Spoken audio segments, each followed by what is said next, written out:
বাংলাদেশের উন্নয়ন যাত্রায় দীর্ঘদিনের নির্ভরযোগ্য সহযোগী জাপান কম সুদে বড় অবকাঠামো ঋণ দেওয়ার কারণে দেশটি ছিল বাংলাদেশের অন্যতম ভরসা। কিন্তু 2026 সালের এপ্রিল থেকে সেই চিত্রে বড় পরিবর্তন এসেছে।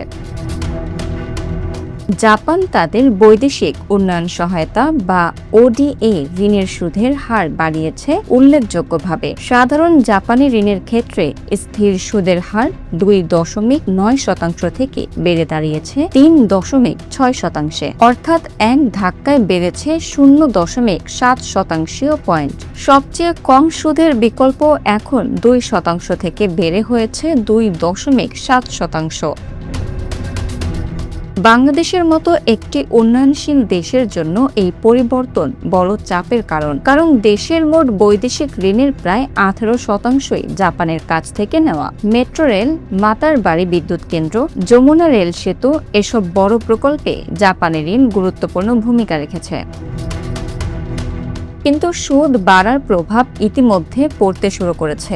বাংলাদেশ সরকার প্রস্তাবিত 3টি বড় প্রকল্প, উপজেলা পরিচালন ও উন্নয়ন প্রকল্প, হাওড় অঞ্চল উন্নয়ন প্রকল্প এবং চট্টগ্রাম কক্সবাজার উন্নয়ন প্রকল্প ফেরত পাঠিয়েছে। কারণ নতুন সুদের হারে এসব প্রকল্প অর্থনৈতিকভাবে কম লাভজনক হয়ে পড়ছে।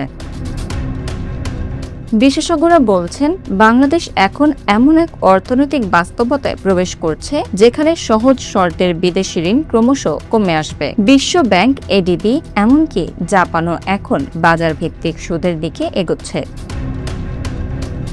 বর্তমানে বাংলাদেশের বৈদেশিক ঋণের পরিমাণ প্রায় $7,800 কোটি, বাংলাদেশি মুদ্রায় যা প্রায় 9.5 লাখ কোটি টাকা। শুধু 2024-25 অর্থ বছরেই বিদেশি ঋণ পরিশোধে ব্যয় হয়েছে প্রায় $400 কোটি। অর্থাৎ ঋণের সুদ ও কিস্তি পরিশোধ এখন দেশের অর্থনীতিতে বড় চাপ তৈরি করছে। বিশ্ব ব্যাংক ও এডিবি ঋণ তুলনামূলক কম সুদের হলেও বাংলাদেশ মধ্যম আয়ের দেশে পরিণত হওয়ায় সেখানেও কঠিন শর্ত বাড়ছে। অন্যদিকে রাশিয়া ও চীনের ঋণে সুদের হার বা প্রকল্প ব্যয় তুলনামূলক বেশি। অর্থনীতিবিদদের মতে এখন থেকে প্রতিটি বিদেশি ঋণ নির্ভর প্রকল্পকে হতে হবে কর্মসংস্থানমুখী, উৎপাদনশীল এবং দীর্ঘমেয়াদে অর্থনৈতিকভাবে লাভজনক। কারণ অপ্রয়োজনীয় বা কম ফলপ্রসূ প্রকল্প মানে শুধু উন্নয়ন নয়, বরং ভবিষ্যৎ প্রজন্মের জন্য ঋণের বোঝা। Bangla affairs news desk.